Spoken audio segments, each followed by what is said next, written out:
Hey YouTubers, it's Charlie. So this video is going to be about Thor Ragnarok villains. They're going full comic book, Firelord Surtur, Fenris Wolf. You guys have no idea. It's going to be awesome. So the big news first, everybody knew that Tom Hiddleston was going to be in the movie, but he just joined Instagram and was like, "I'm back, bitches," in his full Loki makeup. Now really early on, like around Comic-Con time, they'd been filming for about 5 days. They said like the only scenes that Chris Hemsworth and Hulk had filmed had been with Loki and Valkyrie. This is the actress that's playing Valkyrie too. She took some nice pictures with Mark Ruffalo as he was getting ready to leave. She's like, I can't post any of the really cool stuff, but she had a picture of the rubber sword that she used while she was filming. Like when they're filming, they use rubber replicas of swords so that they won't slice each other's limbs off whenever they're hacking at each other. So later they just digitally replace that with the really shiny looking Valkyrie sword that you remember from the comics. So I've already done a couple videos about Hulk and Thor. There'll be a road trip aspect to it where they weave in some Planet Hulk elements where a lot of the Gladiator Hulk, Gladiator Thor stuff comes in. But on the flip side of that, Loki is one of many big villains in the film. Technically, I wouldn't think of him as the big bad of the film. I mean, he's a big villain, but the true big bad of the film is actually being played by Cate Blanchett. And you could also say Firelord Surtur because there was some concept art teasing Hulk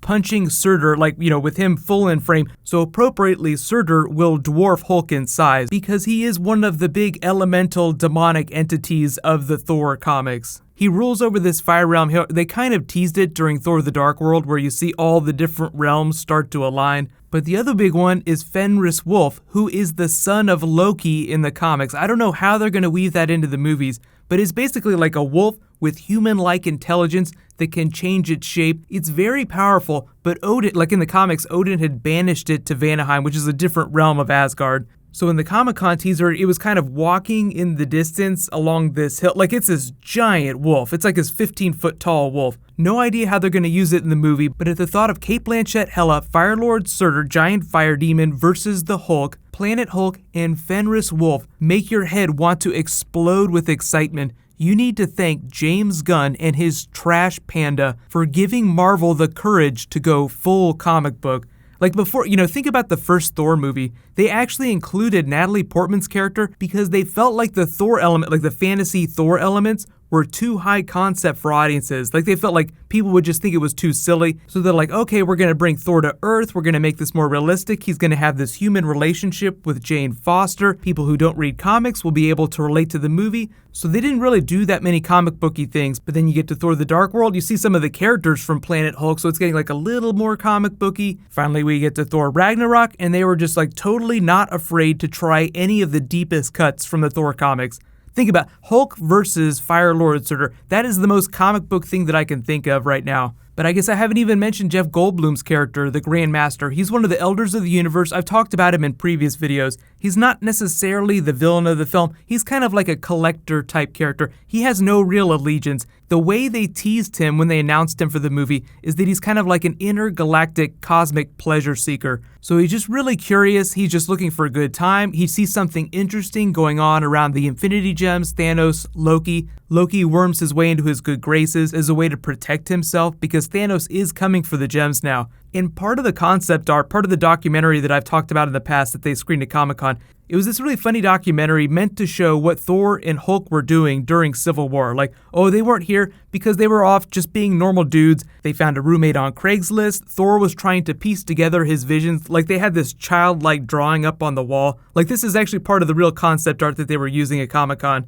If you haven't seen his movie, Taika Waititi, who's directing Thor Ragnarok, actually wrote and directed this movie called What We Do in the Shadows. It was kind of like a mockumentary about a group of vampires that were flat sharing. It's actually pretty funny, but that was what the Comic-Con teaser they did for Thor Ragnarok was like. They did a version of that with Thor and Hulk. So even though Thanos is probably going to appear in it, like I said, Cate Blanchett I'm still considering to be the big bad. Like she's the person who's probably trying to take and destroy Asgard. But with all this stuff going on, like all these new characters and comic book things that they're doing, the other really awesome thing is that because Asgard is so advanced, it's in outer space, they're going to do much more of a space-based story. Like it's not like Thor's coming to Earth or anything like that, which he's done in the past 2 Thor films. So this time the Thor-Hulk road trip will be a space road trip. So we're going to see a whole bunch of places. They even had a set that they just built for the Quinjet that Hulk took off in at the end of Age of Ultron. So it seems like that's the way he gets into outer space, is the Quinjet, which I know a lot of people were wondering about. They're like, did that take him into space? Are they going to do Planet Hulk now? Well, the answer is kind of, yeah, but they're mostly doing a Thor movie. There's just a lot of Planet Hulk stuff happening in it.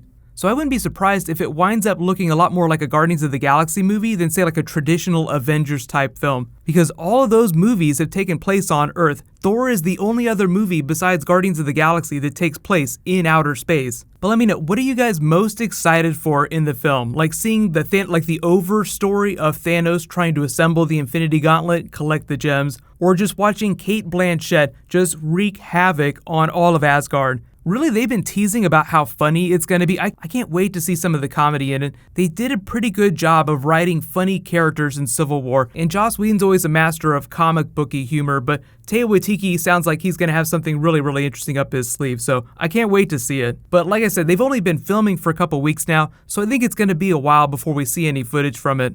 But the other big news is that tomorrow there's going to be a whole bunch of stuff dropping for The Flash Season 3, Supergirl Season 2, so be sure to subscribe to get that. There's also a new Star Wars trailer that's dropping tomorrow night that's supposed to have Darth Vader in it. So we got new Star Wars, we got new Flash Season 3 coming tomorrow. It's going to be crazy. So while you guys wait for that to post, you can click here for my Luke Cage trailer breakdown, and you can click here to learn more about the Spider-Man Homecoming villains. Thank you so much for watching, everybody. Let's high five. I'll see you guys tonight.